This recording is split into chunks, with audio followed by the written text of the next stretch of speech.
Welcome to the Off the Charts Football Podcast.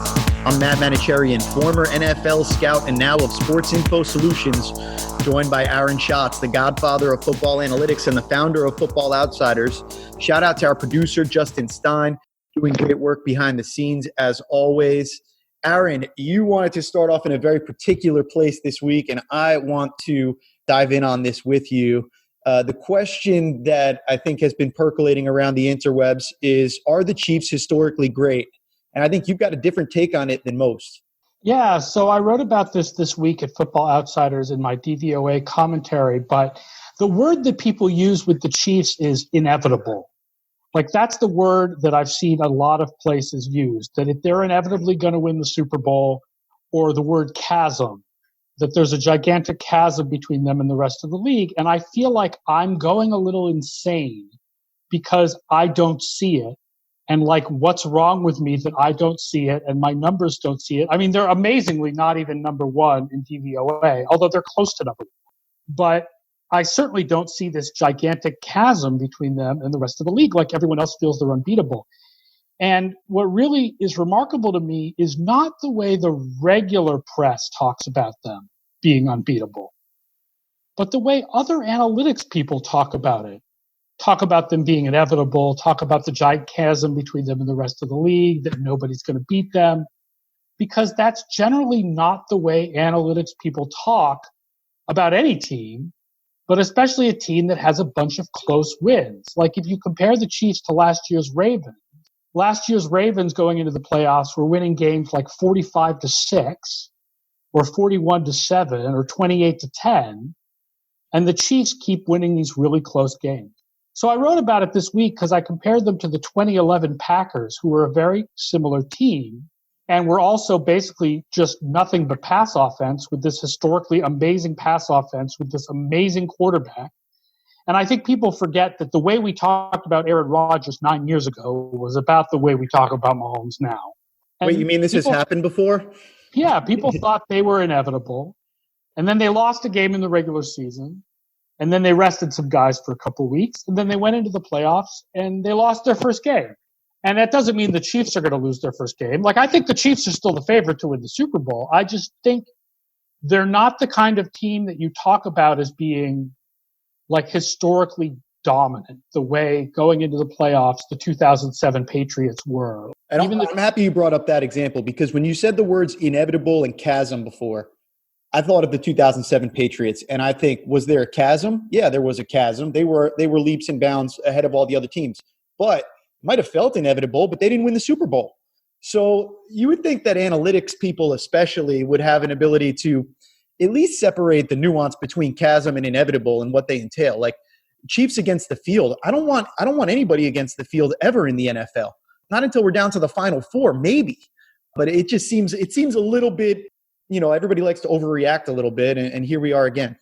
Yeah, and it's tough because, like, I still think they're really good, and I still think they're the favorite, but they're a little overrated. They're not this dominant monster. Like, they're not even the 2019 Ravens. Like, the 2019 Ravens went into the playoffs as this dominant monster that was blowing almost everybody out. Right. And the Chiefs are just not like that. And a lot of the stuff we say about the Chiefs was true of the 2011 Packers. For example, the 2011 Packers did the same thing as the Chiefs, where they played close games because of the fact that they let teams come back on them late when it didn't matter anymore. Right? And people said at the time, well, it doesn't matter if the Chargers score 2 touchdowns in the fourth quarter, but they're still losing by 7. Right? The Packers just kind of stopped trying at that point. And that's the way people talk about the Chiefs too. That's not the way analytics people have ever talked about teams in the past. In the past, you use Pythagorean projection. Oh, well, this team is way outplaying their Pythagorean projection, like last year's Packers. Right. Oh, they must not be as good as their record. For some reason, we're not talking about the Chiefs like that, even though they're outplaying their Pythagorean projection right now by 3.1 wins. So you made me think of something that we were talking about a few weeks ago, which is statistics versus quality. The statistics are a reflection of what's happened. It's a descriptive thing. It's not as always a predictive thing, even though we tend to look at things kind of with a more predictive lens a lot of the time. But I think it comes back a little bit to statistics not being the same thing as the quality of something. It's a measurement that approximates it, but we need to be careful about tying those two things up. And actually, after the podcast a few weeks ago, my good friend Greg Merson said to me, it's a little bit similar to the way that soccer analysts tend to look at things, which is class versus form, right? Your class being what your overall skill level is, your form being how well you're playing at that moment. And stats are probably going to be a little bit more reflective of form rather than the class of the team. It all reminds me of that, because I think if we try to look at the stats and we try to say, are the Chiefs better this year compared to the league than the Ravens were compared to the league last year? No, they weren't. That's the stats are pretty clear about that. But when we look at, okay, over the multi-year, what we know about the Chiefs now, what we know about the Ravens now, I don't want to sleep on the Ravens too much. We'll get there later in the podcast. But yeah, I think we would say that the Chiefs have more class, right? We have more belief that what they have at the quarterback position is going to be a part of that. So I understand the feelings that people have when they say all of these things, but come on, nothing's inevitable. It's football. Yeah, I agree with you. If you look over the multi-year period of the last 3 seasons, the Chiefs are definitely the best team, because none of the other teams that would compete with them to be the best team have been good all 3 years, the way the Chiefs have been good in all. Like, if you look over a multi-year period, there starts to be a little bit of a chasm between them and everybody else. But I don't think that means that this year's Saints and this year's Packers, right, are that far behind the Chiefs. Like, for example, this is what people were saying after this week's game.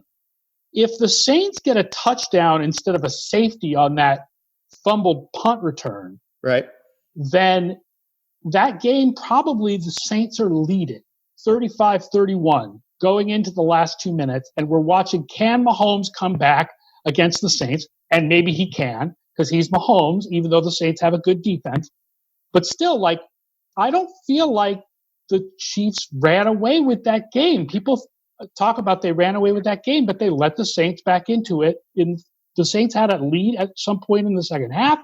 They let the Saints back into it at the end of the game. Like, that stuff does matter. It's not like when the Chiefs led by 10, the defense stopped trying. Man, some of the stuff you quoted, for people that haven't seen the article yet, I highly suggest that you look at it. But you literally quoted yourself from 2011 saying things about the Packers that year that I could have sworn you were talking about the Chiefs this year. It was eerie. And then you got into even the way that they've been similar variance teams. Both of them have been very low variance teams. And that's another way that they're similar to one another. Part of the reason why we do this is not just to be forward-looking, analytics people that are going to predict the future. We have interest in watching the games as they play out on Sundays. But just like in history class, you say, why do we learn history? Because those who don't learn from their past are doomed to repeat it. Here we are again. So, again, not to say that the Chiefs aren't more likely than anybody else to win the Super Bowl, but they're not more likely than everybody else to win the Super Bowl. It's not necessarily going to happen to them what happened to the 2011 Packers. I mean, they're better coached, I think, than the 2011 Packers. And the 2011 Packers were kind of declining at the end of the season, and the Chiefs aren't.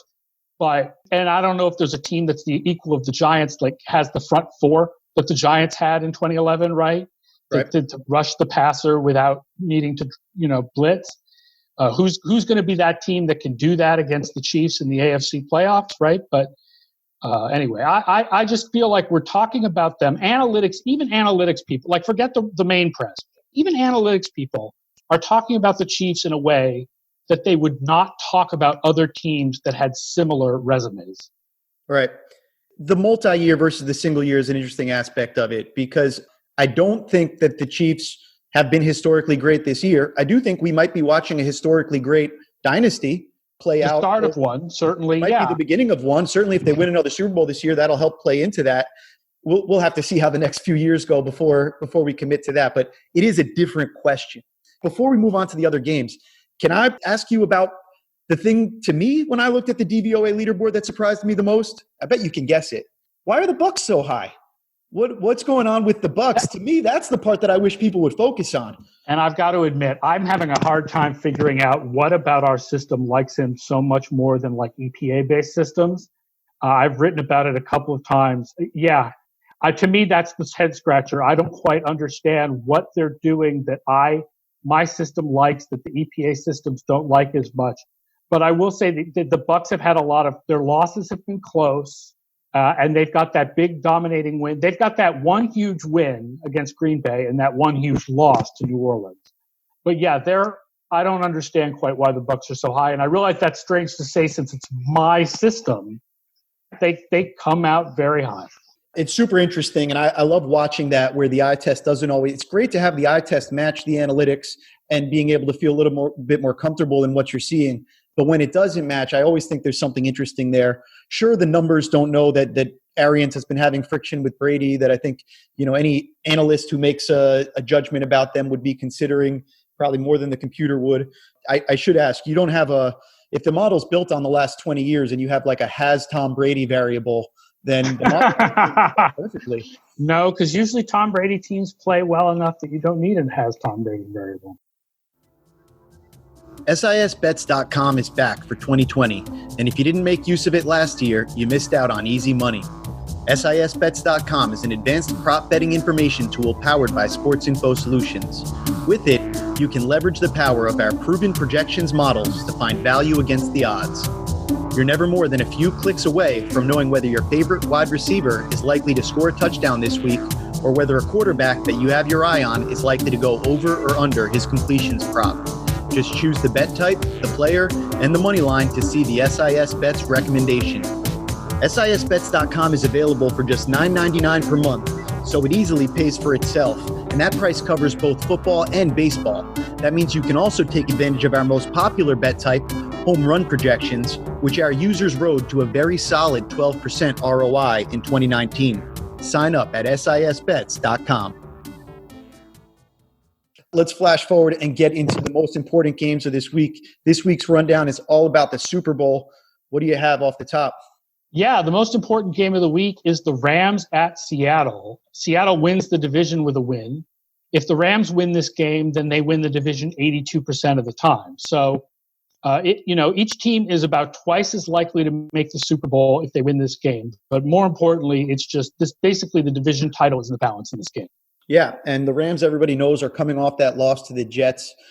For me, I think that's mostly a trap game. I don't think that's who the Rams are. But I did want to look into Jared Goff's inconsistency because I think that's the concerning thing. When I think you look at the Rams, again, not just this year, but over multiple years, that's got to be the question about this team. Before the Rams-Seahawks game in November, I'll remind the audience, Goff had recently been flummoxed by Brian Flores' scheme with Miami, and we had wondered how the Seahawks would play against him because of how much the Hawks like to stay in that cover three. But that had been the coverage that Goff had actually performed best in. Right. So at that time, the Seahawks ended up staying with what they did well. They stayed with the cover three, and the result was not so great. On 16 throws, Goff had 13 completions for 176 yards against that cover three. That's 11 yards per attempt, and it was his strongest game at that point in the season since week 2. Flash forward to this part of the season, though. Last week, however, the Jets had a ton of success in their cover three versus Goff. He was 10 for 17 with an interception and 2 sacks versus 3 deep. And I looked to kind of do a deeper dive into this strategy. And what I found was that what the Jets did was really very much in the image of what the 49ers have done to beat the Rams twice this year. Goff is 12 for 28 in 2 games against the 49ers cover 3. So I'm looking forward. I'm expecting that the Seahawks stay in that. They stay with the bread and butter cover 3 like they did last time, but they've got to adjust their adjustments to be more similar to what the Niners and Jets did to bother Goff. What I think they did more than anything else was disguise their pre-snap looks. So right. I think that's what the Jets did a really good job of. I think that's kind of the blueprint that Saleh has laid out there for how you can handle this team. So I look at that, and then as always, the Seahawks just avoiding the big bust plays. That seems to always be a bugaboo for them on the back end recently. Those 2 things are what I look at in this game, but I do like the Seahawks playing at home a little bit better, and hopefully the season's worn on. They've gotten a little bit better on that side of the ball. I think they can find a way to handle Goff. The pass rush is certainly better now that they have Carlos Dunlap. I didn't know if the difference might be pass rush because Quinnen Williams had a good game for the Jets, and of course the 49ers have a strong pass rush. I didn't know if you were going to say the difference is that Seattle wasn't rushing the passer well in front of the 3 deep, and the other teams were. But certainly Seattle can rush the passer better now. There's no doubt that when you look at it, the pass rush has definitely improved there. And the thing that's bothered Goff has been the pass rush. There might be a little bit of a chicken and egg. Is it the winning on the defensive line versus is it the confusion that makes it take a half step longer for Goff? I would need to do a deeper dive to get a better sense of that. I mean, overall, we still have the Rams ahead of Seattle in DVOA, even though the Rams lost to the Jets. So the Rams are still 7th on offense and 4th on defense. And that defense is really great. I'm stuck with like a personal decision this week, whether I play Tyler Lockett in my fantasy football final, because the Rams have really cut down on deep passes. They're the number 1 defense against deep passes. Jalen Ramsey, 4.9 yards per target. Darius Williams, 6.1. Both are among the top 10 cornerbacks in points saved. So the Rams defense is not just Aaron Donald. Like, the cornerbacks have been stellar this year. Absolutely fabulous. Yeah, Darius Williams really coming out of nowhere this year to be kind of one of those points saved studs this year. I think it definitely helps when you have Ramsey just taking on the amount of responsibility that he does on a week-to-week basis. Is your expectation that we see Ramsey follow around DK this week?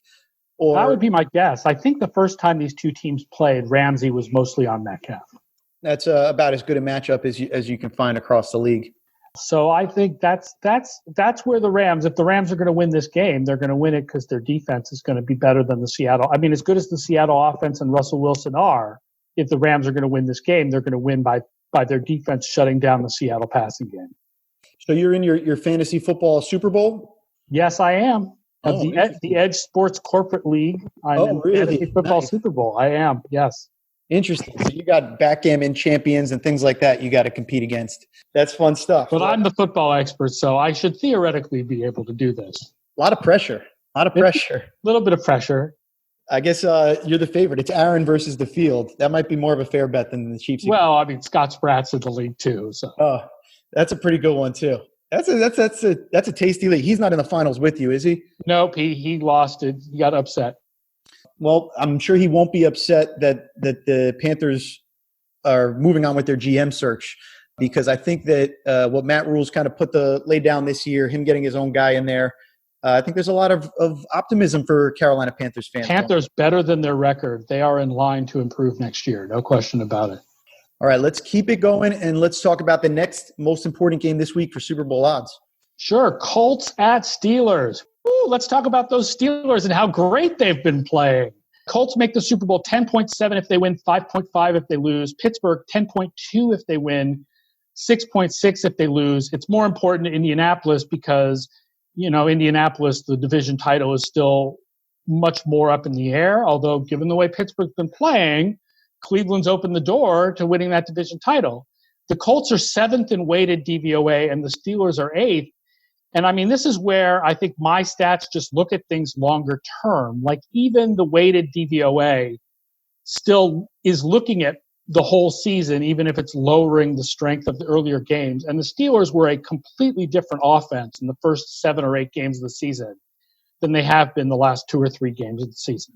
They looked horrible against the Bengals. Right, but we should remember that's a feature and not a bug of DVOA, that it has less recency bias than me and you.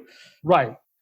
Big Ben is not going to go out and play like that again this week. It's very unlikely. I will say it's interesting because the Steelers are number 1 defense in the league against short passes. The Colts are the number 3 defense in the league against short passes. So, and what do Rivers and Big Ben like to do? Get the ball out quickly, short. So This should be a strong defensive game. That was one thing that I had actually looked at with these two quarterbacks. Kind of despite the differing trajectories of how their seasons have gone lately, it's actually, people wouldn't realize Rivers actually has a lower average depth of target than Roethlisberger on what we call aimed throws. That's throws where there's a targeted receiver. Roethlisberger's average throw depth is 6.9, while Rivers is at 6.8. So for all the check down Charlie talk with Roethlisberger and he can't get the ball down the field, you could just as easily levy that criticism at Rivers, except that the Colts offense has just been playing better. Yeah, and especially, again, recency bias. Like in recent weeks in particular, the Colts offense has been playing better. So I think that for the season, we have the Colts 12th and we have Pittsburgh 22nd. But over the last few weeks, it seemed more like 12th and 32nd. On the Rivers side of things, you talked about how well he's played recently. 3 games in a row against the sort of previously resurgent Texans, beating them twice, and then the 17-point win in between those games against Las Vegas. He's had at least 9 points earned, 2 touchdowns, and 0 interceptions in 3 consecutive games. He's quietly crawled up to number 7 on the quarterback total points leaderboards. But I still look at the 9 interceptions that he's had on the years, and I think really when this game comes down to it, it comes down to the ability to protect the football and not give Pittsburgh the opportunity to kind of win the game on defense. Because it's hard to see the Pittsburgh offense being able to really muster too much based on just what we've seen. And then again, against that Indianapolis defense that's so good against the short passes. If anybody's going to neutralize the Steelers' pressure, the Steelers bring more pressure than anybody this year. But if anyone's going to neutralize it, it's the Colts, because the quality of the offensive line combined with the quick time to throw for Phillip Rivers is just, it neutralizes pressure. So I don't know how often can TJ Watt get to him if he's getting the ball out that quick. Clyde Edwards-Helaire's had some moments. DeAndre Swift certainly had some moments. We've seen some rookie running backs do some things this year. Jonathan Taylor's really come on lately. He's up to 6th in total points amongst running backs. He's contributing in the run game and in the pass game. He's a fun player to watch. And really, when you look at the difference between these two teams offensively, the offensive line, I think, is a big part of it. Like you said, the Steelers don't have a Jonathan Taylor. No, they don't. I mean, Connor still isn't coming back from, I guess, the COVID list, or I don't know if it's a different injury. Snell's okay, but they don't really have much of a running game there. And especially their offensive line. Listen, let's talk about, we can talk about Pro Bowl snubs, but I feel like DeCastro and Pouncey this was not the year to put those guys in the Pro Bowl. The Steelers are just not getting enough push on running plays to put their offensive linemen in the Pro Bowl this year. Absolutely. I couldn't agree with you more. The top Steelers offensive lineman in points earned is actually Chukwuma Okorafor. So, I think that's all you need to know right there. We've seen Villanueva got really worked in this past game. Worse than I've ever seen him get worked. Yeah, not the year to be throwing those guys in the Pro Bowl. I'm with you there. You mentioned Pro Bowl snubs. Yes. Buckner for the Colts. That one was really terrible for me. He's 3rd amongst defensive tackles with 29 points saved. He should already have the reputation that precedes him. He's helped this defense they were already strong. I think they've become even stronger. Only behind Aaron Donald and Quinnen Williams in terms of points saved from the defensive tackle position. He was my number 1 snub. Definitely was a big snub. I mean, I made a list of a couple of them. Josh Jacobs is near the bottom of the league in rushing DVOA, and I felt like there are a number of running backs that could have gone from the AFC instead of him, but especially James Robinson, the rookie in Jacksonville. Outstanding. Would have been good. Tress Way, the punter from Washington. I would have liked to see Levante David instead of Bobby Wagner, even though Bobby Wagner is an all-time great. And Wyatt Teller would have been good, or like Ben Jones instead of the Pittsburgh guys. Wow, I didn't even realize Josh Jacobs at 3.7 yards per attempt. That is pretty impressive that he makes it despite that. I guess 10 rushing touchdowns and good fantasy football stats maybe make an outsized impact. Oh, and the other one, speaking of our next game, Evan Engram making it instead of Big Bob Tonyan. Very sad. I didn't understand Evan Engram making it. I thought there were a lot of people that you could have put ahead of Evan Engram, and with your soft spot for Big Bob, I feel for you there. It is Big Bob week because Tennessee is the worst defense in the league against tight ends by DVOA. So let's talk about Tennessee at Green Bay. Tennessee makes the Super Bowl 8% with a win, 5% with a loss. Green Bay 37% with a win, 31% with a loss. The number 2 and 3 offenses in the league. Although the Green Bay defense is a lot better against the pass, they're 18th, while the Tennessee Titans defense is 30th. The Titans are a little bit better against the run. So I'm old enough to remember in early 2019 when LaFleur had moved from the Titans to the Packers and Arthur Smith had taken over as the offensive coordinator of the Marcus Mariota-led Titans. And Matt LaFleur and Arthur Smith were getting killed all over the place for what they were doing offensively in each of those places. Wow, how things have come a long way since then. I think all the things you heard about LaFleur and Rodgers disagreeing with each other, now it appears to be just a match made in heaven with the concepts that make the offense easier from the LaFleur, McVay, Shanahan system. all of those concepts being embraced by Aaron Rodgers now, and we're seeing what he does. Everybody thought his career was over last year, and now all of a sudden he's the MVP ahead of Mahomes in a lot of people's eyes. And then Arthur Smith, absolutely revitalizing Ryan Tannehill's career. I feel like we should mention Brian Daboll just while we're having the conversation about these two guys, because he's done such an outstanding job in Buffalo too. But these guys, in terms of what they've done with both these teams offensively, I couldn't be more complimentary to each of them. I think Arthur Smith is a head coach candidate, and this should be a really fun offensive game. Yeah, this is going to be a shootout. There's no question about it. For Sunday night, this is going to be really great. I mean, like I said, Green Bay does have the stronger defense, and they have a stronger defense on first down where they're 13th in DVOA compared to 25th on second and third. So, I mean, watch for them to maybe stop Tennessee at first, and then Tennessee will convert anyway because these two teams have fabulous offenses and not great defenses. That's interesting. If teams were to run against you a disproportionate amount of time on first down, would that make your defense on first down look better in terms of because of the fact that runs are less efficient than pass? It would make your defense on first down look better. It's interesting. I wonder if that might be part of what's going on there. You mentioned last week Derrick Henry in the MVP race, and I just wanted to share what Total Points had to say about the issue. Derrick Henry leads running backs by a mile in total points. He's got 51 total points this year. Nobody's anywhere near him. He's about 90 points away from Aaron Rodgers, who has 140, and Mahomes leads the league with 167. Total Points thinks running backs matter, but not as much as Patrick Mahomes and Aaron Rodgers. No, not as much as quarterbacks. It's really a quarterback. You've quarterback for MVP, and then I think you use Offensive Player of the Year as the non-quarterback award. Yeah, I like that too. So as much as we talked about defense in this game, I want to just highlight two players. Each team has a great corner. Jair Alexander for the Packers has been outstanding this year. Malcolm Butler for the Titans gets targeted. That surprised me when I saw that on your Data Hub leaderboard, that Malcolm Butler comes out so well in points saved this year.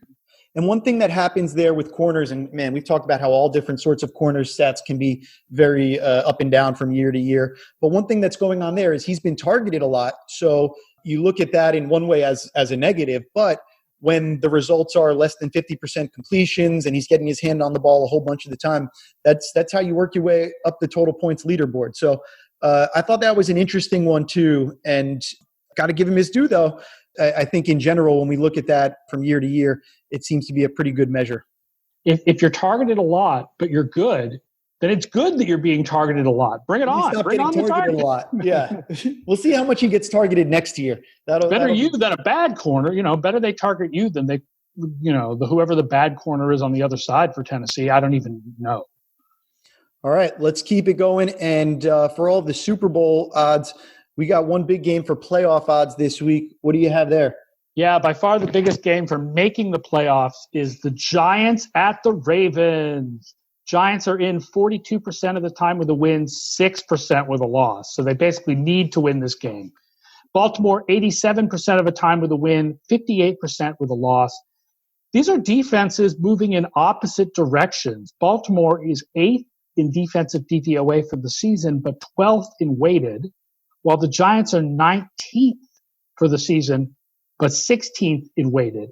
And both of these defenses are better against the run than the pass, but both of these teams like to run the ball, and the Giants' running game has gotten much better over the course of the season. I think we've talked about that in past weeks. And of course, the Ravens love to run the ball, especially with the option game with Jackson doing quarterback work.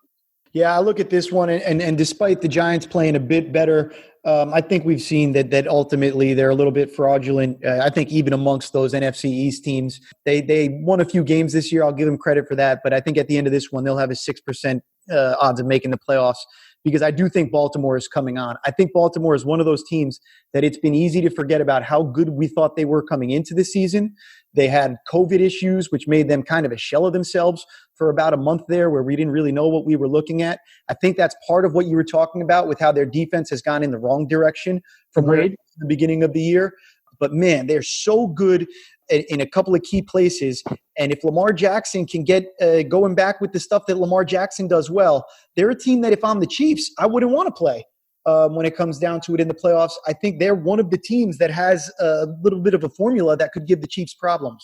Yeah, I mean, the team that someone asked me, who do you think the Chiefs don't want to play? And I said Tennessee, because they don't want Derrick Henry to run all over them. But Baltimore is another team that, they can run for good yardage, and they can beat the Kansas City run defense before Kansas City can get a big lead. But against the Giants, they should pass a little bit more than usual and finally get their passing game a little bit on track. The Giants have trouble with cornerback depth. James Bradbury, I don't know if he's going to be able to play. Isaac Yiadom is allowing 8.8 yards per target. So this would be a good game for the Ravens to get their passing game more on track, I think. I'm with you there. I think the offensive line has rebounded. Orlando Brown's found a home on the left side. He and Bradley Bozeman are tied for second among offensive linemen in points earned this year. So despite the injuries, they've had some guys kind of come on and figure it out. We still need to see some more consistency from Hollywood Brown. I think that's going to be an element of it from the passing perspective. That's going to be, they need to find a way to spread the field and make the defense guard every inch of grass. But if they can do that, I do think this is a scary team looking forward. And I'd really like to see them handle the Giants and make quick work of them.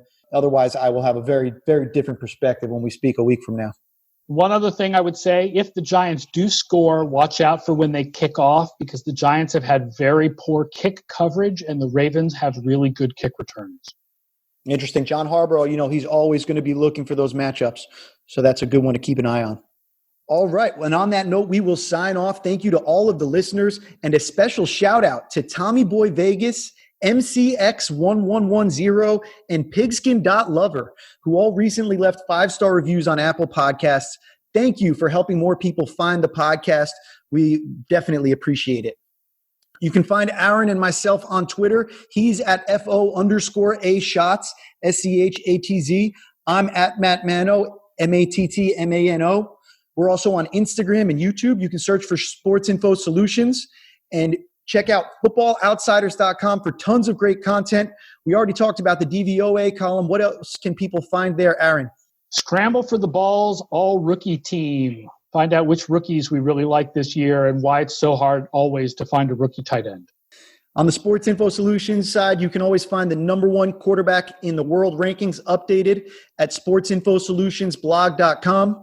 You can also check out the free SIS Data Hub by visiting sisdatahub.com and get a free trial of the Data Hub Pro at pro.sisdatahub.com.